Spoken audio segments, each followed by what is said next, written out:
Hello, my beautiful souls. Welcome back to my channel. Please like, share, and subscribe my channel. Thank you. Shri Shiv पुराण शतरुद्र संहिता 38वां अध्याय। अर्जुन द्वारा शिवजी की तपस्या करना। नंदीश्वर बोले, हे सनत कुमार जी, अर्जुन भक्ति भावना से गंगा जी के तट पर बैठकर भगवान शिव की आराधना कर रहे थे। शिव मंत्र का जाप से उनका अतुल तेज प्रकाशित हो रहा था। पांडवों को अर्जुन का तेज देखकर विजय में कोई संदेह न रहा। जब अर्जुन तपस्या करने के लिए उनसे दूर गए, तब अर्जुन के वियोग से द्रौपदी और अन्य पांडव बहुत दुखी थे, परंतु उनके मन में अटूट विश्वास था कि शिवजी की भक्ति से उनका निश्चय ही कल्याण होगा। उनके दुख को जानकर एक बार व्यास जी फिर उन्हें समझाने के लिए उनके पास आए। उन्हें देखकर पांडव बहुत प्रसन्न हुए और उनका आतिथ्य सत्कार करने लगे। तब महामुनि व्यास ने उन्हें उपदेश दिया और अनेक कथाएं सुनाई, परंतु पांडवों का दुख दूर न हुआ।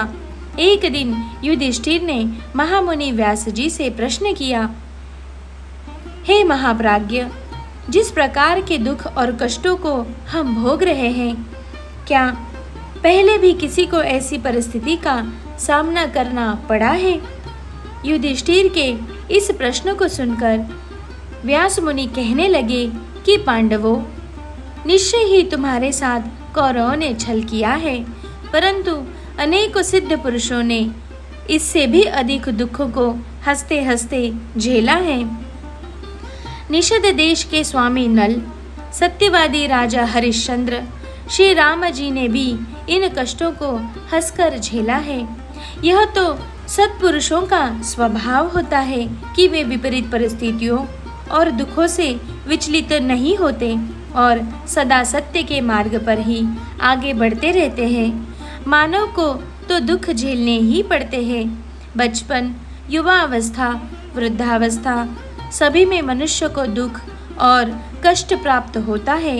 इसीलिए अपने मन को मत भटकाओ और सत्य के मार्ग का अनुसरण करो, क्योंकि शिव जी सत्य से प्रसन्न होते हैं। इसीलिए सभी मनुष्यों को सत्य के पथ पर चलना चाहिए।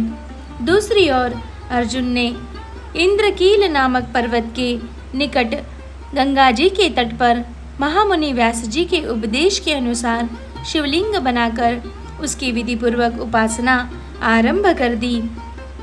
अर्जुन प्रतिदिन स्नान करके भक्ति भावना से इंद्रियों को अपने वश में करके भगवान शिव का ध्यान करते। दिन ब दिन उनकी भक्ति भावना और अधिक प्रबल होती जा रही थी। उनकी तपस्या के तेज से जीवों को भय होने लगा था।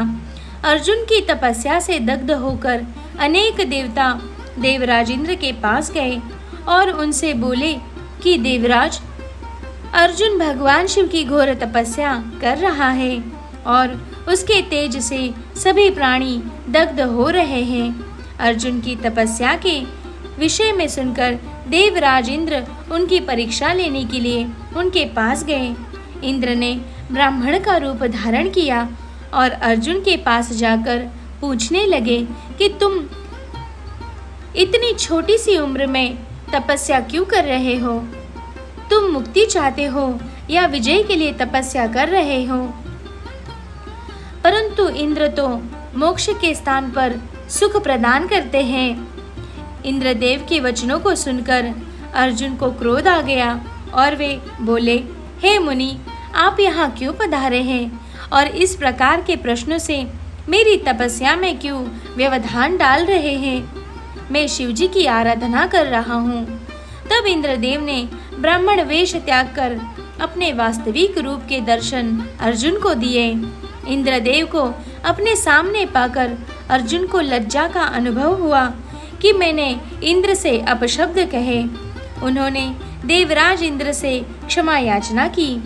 देवराज इंद्र प्रसन्न होकर बोले, अर्जुन, तुम मांगो, क्या मांगना चाहते हो?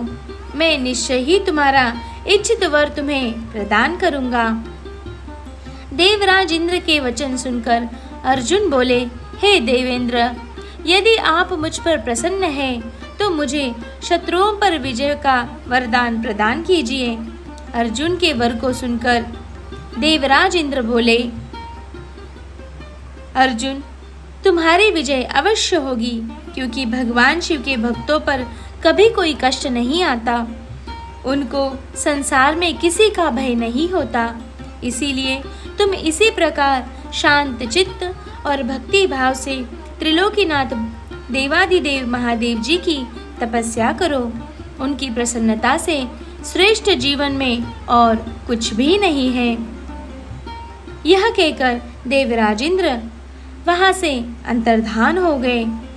तब अर्जुन पुनः शिवलिंग को प्रणाम कर उनकी आराधना करने लगे।